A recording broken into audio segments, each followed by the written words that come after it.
They said the store alarm had gone off. That was the excuse. At least, that's what they'd claim later. But when I replay that day in my mind, I don't hear the faint chime of a malfunctioning security system. I hear boots on tile, sharp and deliberate, and the metallic click of a holster's strap coming loose. The sound of trouble walking through the front door. If you believe no one should be judged by the color of their skin, not by the clothes they wear, not by where they stand in their own building, then hit that like button and subscribe. Because what you're about to hear isn't just a story, it's a snapshot of something that happens far too often. It was a Wednesday morning in downtown Atlanta, the kind of late spring day where the air smells faintly of blooming jasmine and city grit. The streets outside Carter's Fine Jewelry were already humming. Delivery vans idling in yellow zones, street vendors shouting out the price of fresh fruit, the low rumble of an early lunch crowd spilling out of nearby cafes. Inside, the world was quieter, more deliberate. Sunlight caught the beveled edges of diamond rings under glass, sending prisms scattering across polished mahogany display cases. Michael Carter, tall, broad-shouldered, his frame filling the tailored navy shirt he'd rolled neatly at the sleeves, stood behind the counter, cotton gloves on, inspecting the clasp on a platinum bracelet. He'd done this hundreds of times in the decades since he'd opened the shop, his movements calm and precise, each gesture part of a rhythm he'd built through years of hard work. And then the rhythm broke. The front door swung open hard enough to set the bell, clanging like a warning. Two white police officers stepped inside, their eyes already locked on Michael as if he'd been caught mid-crime. One, stocky, with a close-shaved head, scanned the room like he expected to see shattered glass and fleeing suspects. The other, taller, with a neatly trimmed mustache, zeroed in on Michael and barked, "Sir, step away from the case." Now, Michael glanced up, gloves still in place, the platinum bracelet resting against the soft black mat. "Can I help you, officers?" he asked, voice even but edged with confusion. "You can start by putting the merchandise down," Mustache ordered, already advancing. "We've had reports of a robbery in progress." The words didn't make sense, not in that spotless showroom with its soft jazz and scent of lemon polish. A robbery in progress. Michael Carter, who'd paid for every square inch of that floor, who'd built this store from a rented kiosk in the mall to a name trusted by half the city, was now, in their eyes, the suspect.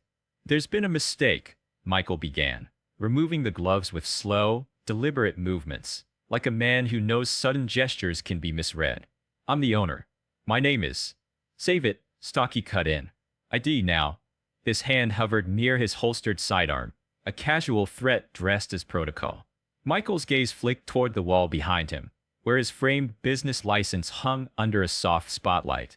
"Michael D. Carter, owner." "It's right there," he said, nodding toward it. Mustache followed his line of sight, barely glancing at the frame before snorting. "Could be fake." Step out from behind the counter. By now, two customers, an older couple who'd been browsing wedding bands near the window, were watching, their eyes darting between Michael and the officers. The woman whispered to her husband, "Isn't that the owner? I've seen him here before." The man gave a helpless shrug, but neither officer seemed to hear or care. "I'll need you to keep your hands visible," Stocky said, his tone tightening. "Slowly walk around to the front." Michael obliged, moving with the same measured calm he'd learned in another life, one the officers knew nothing about. His steps were steady, his expression unreadable, but inside, I could almost feel the calculation spinning. How quickly could this escalate? How many witnesses were there? How would this look on someone's shaky phone camera, clipped down to 10 seconds and stripped of context? When Michael reached the front of the counter, Mustache stepped closer, scanning him from head to toe like he was cataloging evidence. "You match the description," he said flatly. "What description is that?" Michael asked. "Black male, mid-30s, dark shirt, handling merchandise." "That sound about right." Michael's jaw tightened, but he said nothing. Outside, a delivery truck honked twice. Inside, the air seemed to thin. Stocky lifted his radio. "Unit 12 requesting backup at Carter's Fine Jewelry. Suspect on scene, non-compliant." "Non-compliant," Michael repeated, incredulous. "I've done everything you've asked." "Sir, we can do this the easy way or the hard way," Mustache said, stepping into Michael's personal space. The older couple exchanged a look, Then the woman quietly pulled out her phone and began recording. She wasn't alone. Near the back of the store, a younger man in a suit had his phone out too, angled low but clearly capturing the encounter. Michael took a slow breath. Officers, I am telling you, I own this store. The alarm must have been triggered accidentally. There's no crime here. Stocky smirked, like he'd heard it all before. That's what they all say. And that's when the door opened again. The bell jingled, softer this time, and a man in a gray suit stepped in. He was lean, middle-aged, with the kind of quiet authority that didn't need flashing lights to announce it. His eyes took in the scene in one sweep. The officers, the tense posture of Michael, the growing semicircle of customers with phones in hand. What the hell's going on here? He asked. Mustache straightened. Detective, we've got a suspect. The newcomer cut him off with a sharp look. That's not a suspect. That's Special Agent Michael Carter, FBI. The words hung in the air like a dropped glass waiting to shatter. Michael's mouth curved into the faintest shadow of a smile, not of amusement, but of recognition that the script had just changed. Around them, the customers murmured, phones rising higher to capture the unfolding reversal. The officers froze, their practiced authority faltering in the sudden spotlight of their own mistake. One stammered, We didn't know. No, Michael said quietly, his eyes steady on them. You didn't want to know. For a moment, the store felt frozen in place, like someone had pressed pause. The two officers stood there, processing the fact that the suspect they'd been ordering around was not only the store's owner, but also a federal agent. Outside, traffic moved, people walked past, the city kept breathing, but in that jewelry store, you could hear the hum of the display case lights and the faint hiss of the air conditioning. The plainclothes detective, Detective Ramirez, stepped fully into the room now, his presence pulling the attention of everyone there. You two mind telling me why you've got an FBI agent standing here like he's about to be cuffed? His tone was calm, but there was an edge to it, the kind that made even seasoned cops straighten their spines. Mustache was the first to speak. We got a call about a robbery in progress. He matched the description. Ramirez's eyebrows lifted just slightly. Description being what exactly? Stocky cleared his throat. Black male, mid-30s, dark shirt, handling merchandise. Ramirez let the silence stretch, forcing the weight of that answer to settle over the room. A few customers shifted uncomfortably, their phones still recording. Michael, meanwhile, didn't raise his voice. He didn't have to. I told you I own this store. I pointed to my license. I offered my ID. You ignored all of it. The older woman who'd been filming spoke up now, her voice sharp. I told them too. I've been coming here for years. That man helped pick out my anniversary ring. They didn't care. Mustache's jaw tightened, but he didn't look at her. Ramirez turned to Michael. You want to show them your credentials? Michael reached for his wallet, slowly, deliberately, and pulled out a leather case. With a flick, he opened it to reveal the gold badge and photo ID of a special agent, Federal Bureau of Investigation. He held it steady, letting the sunlight from the window catch on the emblem. Gasps rippled through the customers. One man near the back muttered, "Oh, this is about to blow up." Stocky glanced at Mustache, both of them pale now. "We didn't. You didn't want to know," Michael finished for them again, his voice firm but controlled. "You saw a black man in a high-end store, and your first move was to treat him like a criminal." Ramirez looked between the officers and Michael. "This how you two operate. You get a vague call, and skip the part where you verify anything before you escalate." The younger man in the suit, still holding his phone, spoke loud enough for everyone to hear. "This is all on live stream right now. Thousands watching." Mustache's eyes darted toward him. "You can't film." The man didn't flinch. "Yeah, actually I can. Public officials, public space. You might want to check the law before you start quoting it." The tension in the air shifted. The authority that had been so firmly in the officer's hands minutes ago was slipping away, replaced by the weight of eyes, both in the store and online, watching every move. Michael slid his badge back into his wallet and looked directly at them. "Now, I could file an official complaint. I could have your badges under review before the end of the week." He paused, letting the possibility sink in. "But I'm more interested in making sure this doesn't happen to someone without the resources or the platform to push back." A murmur ran through the small crowd. Phones angled in closer. Someone whispered, "He's going to school them right here." Ramirez crossed his arms. "What do you want to do, Agent Carter?"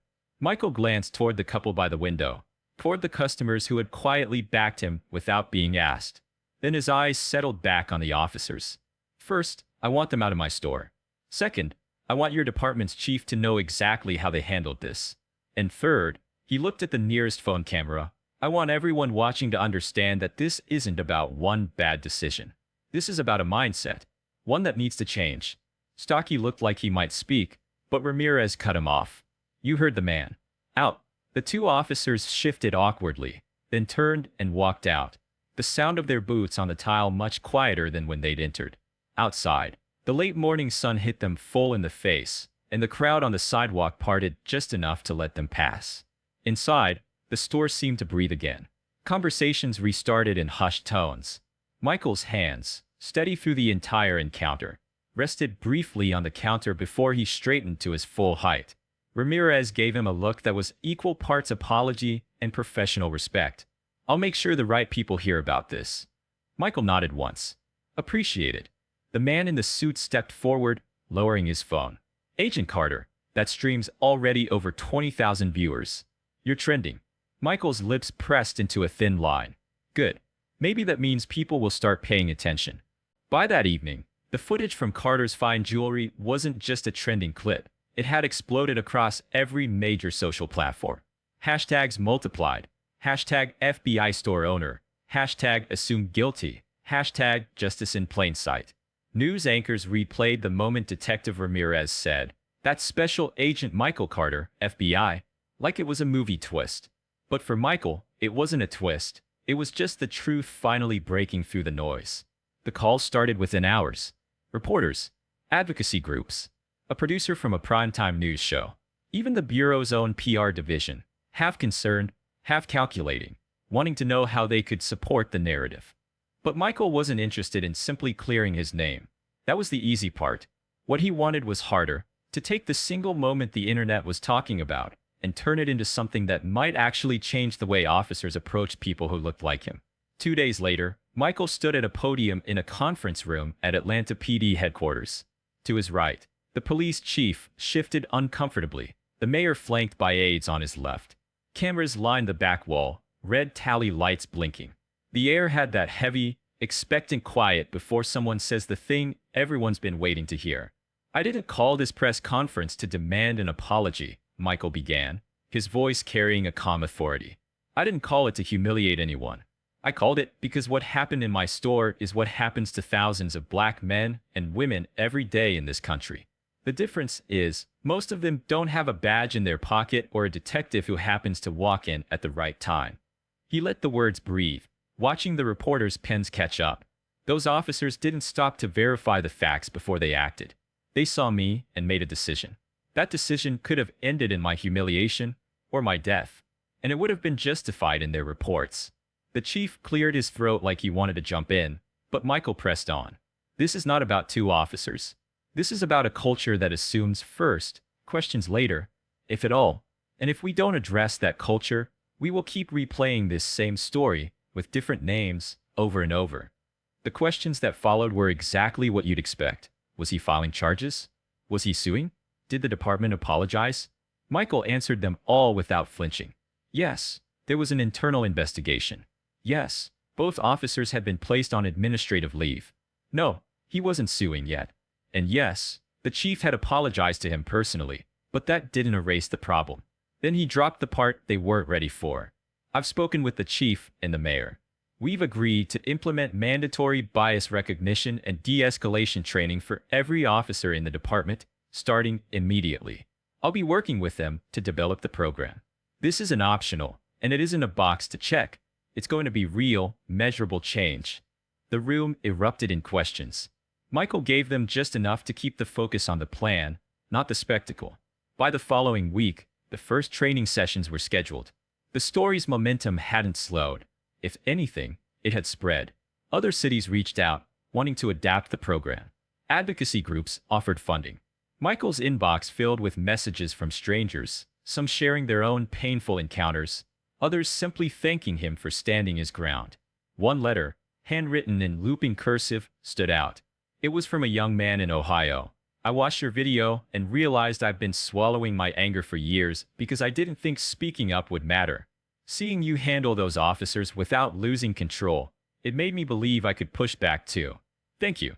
Michael kept that letter in the top drawer of his desk, a reminder of why the fight was worth it. A month later, he walked through his store again, sunlight spilling across the display cases just as it had that morning. Only this time, the customers were at ease, laughing softly over engagement rings, and the only uniform in the store was the security guard he'd hired, a retired black officer named James who greeted everyone like family. Near the counter, a small brass plaque now hung on the wall. Dignity is always in stock here. And for the first time since the day it all began, Michael allowed himself to exhale. He hadn't just survived the moment. He'd turned it into a movement.